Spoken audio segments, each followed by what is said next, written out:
यहाँ पे क्वेश्चन है दैट कि figure shows a uniform metre rule placed on a fulcrum. यहाँ पर ये फलक्रम देखो बीच में ऐसे लगा हुआ है, ठीक है, मिडिल पॉइंट पे, having a weight of 40 GF at the 10 centimetre mark. यहाँ पर ये जो पॉइंट है यहाँ पे 40 ग्राम फोर्स जो है 10 सेंटीमीटर के मार्क पे रखा हुआ है, और 20 ग्राम फोर्स यहाँ पर जो है 20 ग्राम फोर्स जो है कितना पे 90 सेंटीमीटर के मार्क पे रखा हुआ है। Is the metre scale in equilibrium, क्या ये इक्विलिब्रियम का सिचुएशन है? तो आप यहाँ पर क्या करो कि दोनों तरफ के टॉर्क कैलकुलेट करो। तो ये वेट ऐसे लगेगा और ये वेट ऐसे लगेगा, इसकी परपेंडिकुलर डिस्टेंस जो है वो आपकी हो जाएगी 10, 20, 30, 40, तो 40 सेंटीमीटर, और इसकी परपेंडिकुलर डिस्टेंस हो जाएगी 10, 20, 30, 40, तो इधर भी 40 सेंटीमीटर।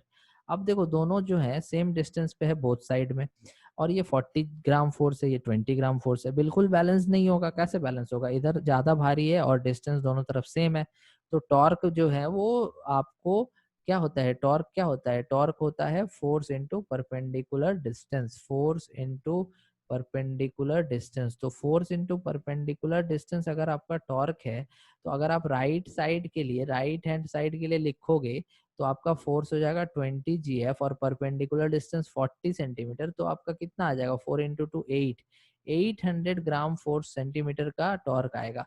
लेकिन अगर लेफ्ट साइड के लिए लिखोगे, तो लेफ्ट साइड के लिए टॉर्क लिखोगे अगर आप, तो फिर से फोर्स इंटू परपेंडिकुलर डिस्टेंस जो कि हो जाएगा 40 सेंटीमीटर, तो ये आपका आ जाएगा 1600 ग्राम फोर्स सेंटीमीटर। तो आपको पता है लेफ्ट हैंड साइड में ज्यादा टॉर्क है भाई, तो ये इस तरह से घूम जाएगा और ये इक्विलिब्रियम में नहीं रह पाएगा, ठीक है।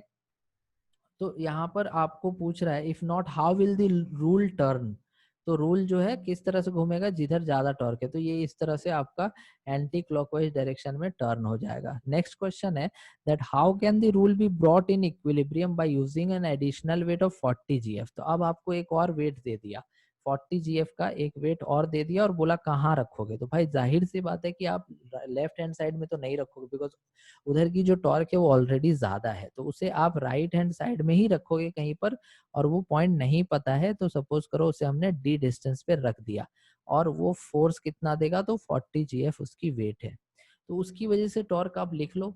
तो torque due to 40 g f weight या फोर्स, तो ये हो जाएगा force into perpendicular distance, force हो गया जीएफ और परपेंडिकुलर डिस्टेंस डी माना है। तो अब ध्यान देना दैट कि ये वाली जो फोर्स है ये घुमाना चाहेगा इस तरफ और ये भी घुमाना चाहेगा इस तरफ, मतलब कि ये दोनों फोर्सेस जो हैं ये घुमाना चाहेंगे क्लॉकवाइज और ये एंटी क्लॉकवाइज।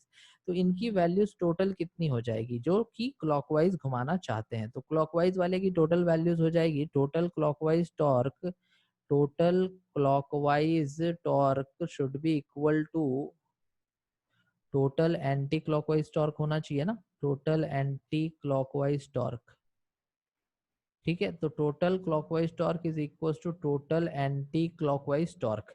तो टोटल क्लॉकवाइज टॉर्क आपका कितना है 1600 जीएफ सेंटीमीटर प्लस अभी निकाला 40 g f d is equal to 800 g f centimetre. अब इसे उधर ले जाओ 1600 को, है ना, तो 1600 को आप अगर, सॉरी मैंने रॉन्ग यहाँ पर ऐड कर दिया, ये आपका 800 इधर होगा और 1600 उधर। टोटल आपका जो क्लॉकवाइज टॉर्क है वो कौन दे रहा है, क्लॉकवाइज 40 जीएफ दे रहा है और 800 दे रहा है।